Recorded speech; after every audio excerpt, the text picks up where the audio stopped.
Hey everyone, and welcome back to another video. I'm Anton, and today we're going to be taking a look at the Super Mario Bros. 35th Anniversary pin set number 2. It's been quite a long time since I've covered the first one, so I'm going to be giving an entire recap of the Super Mario 35th Anniversary celebration, and we're going to be taking a look at the pin set as well. Anyways, before we begin, don't forget to hit the subscribe button to see even more videos heading your way, and let's get started.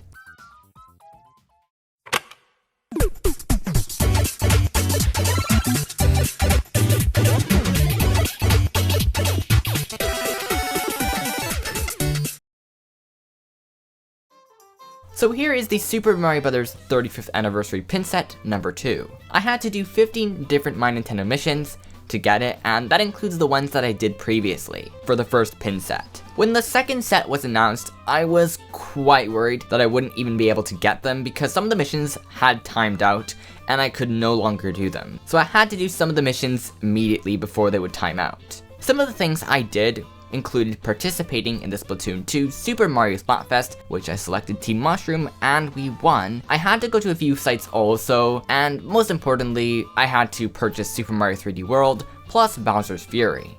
In the end, it was much easier to order the pin set, unlike last time when the website wasn't responding at all. Also, I'm pretty sure there is more stock available as well as some new missions that you can also do to get the set. I also had to pay for shipping too, which was only around $5. So with that out of the way, let's check out these pins. The second set continues from where the last one left off. We have Mario from Super Mario Sunshine with Flood, we have Mario from Galaxy with Illuma, Mario and Yoshi from New Super Mario Bros. U, Cat Mario from Super Mario 3D World, Mario and Cappy from Super Mario Odyssey, and last but not least, a massive Super Mario Bros. 35th Anniversary logo pin. This pin is so large that I honestly wouldn't even classify it as a pin.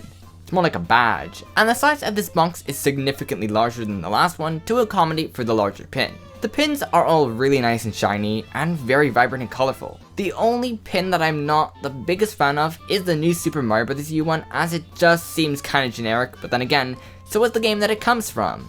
Compared to the other set, this one is definitely better, so I recommend getting this one if you have Super Mario 3D World plus Bowser's Fury. But just seeing both sets together is also really cool. Just whatever you do, do not buy these pins on eBay, especially for this amount. So let's take a look at the rest of the Super Mario Bros. 35th Anniversary product, starting off with Super Mario 3D AllStars. Just like the title suggests, this is a classic collection of 3 iconic 3D Super Mario games, being Super Mario 64, Super Mario Sunshine, and Super Mario Galaxy. I personally think that these are the definitive official ways to play these games, especially on the go. Cause sure, an emulator can run Super Mario Galaxy and Sunshine with these enhancements, but you can't really take it on the go unless you have a really good device that can handle them. Super Mario Galaxy is literally a perfectly done port, with new button controls, textures, and fonts. Super Mario Sunshine's cutscenes look better than ever. There are a bunch of control options available, such as the ability to use an original GameCube controller that was actually added in as an update, good on you Nintendo, and the game is now in widescreen with vivid colors. The game is still in 30 frames per second, but that didn't stop me from enjoying it, and finishing it in fact. But when playing Galaxy and then going to Sunshine, you do notice a little bit of a difference with the frame rate. I think the game that could have benefited from more enhancements, such as widescreen and a better camera, is Super Mario 64, as it is the game I have touched the least in this collection. Sure, it's better than the original version, but I think those things could have been tweaked. But the biggest issue I have with this game is that Nintendo will be removing it from existence on March 31st, along with a few other things that we'll touch on in this video. I honestly don't know why they're doing this, apart from trying to maximize potential profits, but Nintendo games usually have a long life ahead of them. Just look at Mario Kart 8 Deluxe for instance, or Animal Crossing New Horizons. Actually, that came out quite recently. I think Mario Kart 8 Deluxe is probably a better example since it came out in 2017 and has since sold around 30 million copies. You'll probably be able to find a copy used, as the game has sold around 8 million copies at the time of this video being recorded, so you can find a copy fairly easily, but obviously if you want it digitally, you must get it right away. But anyways, moving on to the next product, we have Super Mario Bros. 35, which is also going to suffer the same fate as Super Mario 3D All-Stars. However, more painfully, as the game is an online multiplayer with Nintendo Switch Online support. This game is really fun. It's essentially a Tetris 99 version of Super Mario Bros., but instead of 99 players, you are paired against 35 others. Your goal is to last as long as possible by playing through Super Mario Bros. Levels. I've actually won this game once, and it was completely worth the hours of practice that I did. Now, whether the game will be reworked into something new like Super Mario Bros. 99 with maybe Super Mario Bros. 3 and Super Mario Bros. 2, Super Mario The Lost Levels, stuff like that, remains to be seen, but I think the game has a ton of potential. The game has been alive for 5 months, and it has continued to get special events that have you play through specific courses with certain starting power-ups. So I would recommend playing this game as soon as possible, as you might not get the chance to, but maybe the homebrew community might be able to revive the game, which would be really cool.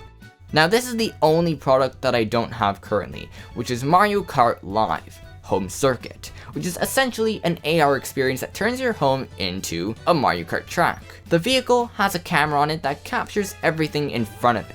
You can then connect the cart to your Nintendo Switch to see what the camera is seeing. This is honestly some really impressive stuff, but nothing comparable to that of a game like Mario Kart 8 Deluxe, as it doesn't really have that much content. It is a really cool novelty nonetheless, and maybe I'll get it eventually. Next we have the Super Mario Bros. Game & Watch. This is probably one of the coolest things that Nintendo has done in a long time. It may be nothing special in comparison to some of Nintendo's other handhelds, but this is a brand new Game & Watch being released in 2020. This is not a reprint of some older Game & Watch, this is a new type of Game & Watch that has an LCD color screen. As you may know, I'm a huge fan of the Nintendo Game & Watch line, so just to see a new Game & Watch, and the Game & Watch relevant again, is really cool. Nintendo has made a lot of this product, just like Super Mario 3D All-Stars, so even if it is being discontinued on March 31st, you'll probably be able to find one used quite easily.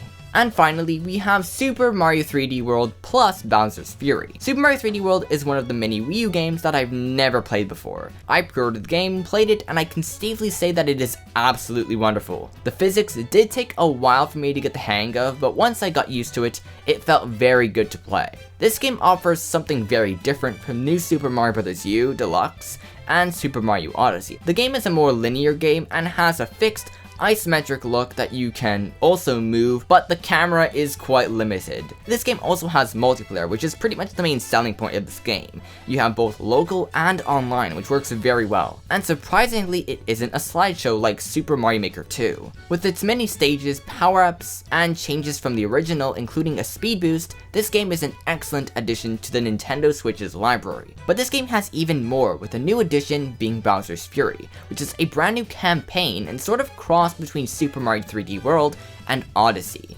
This game contains more explorative aspects of Odyssey with a movable camera, as well as the traditional mechanics from 3D World, with the lack of a health bar of any sort and power-ups like the Mushroom and Super Bell. This game takes place in one cohesive world, instead of any separate ones. And from the title, you can expect that Bowser is up to no good once again, and you must stop him alongside your partner Bowser Jr.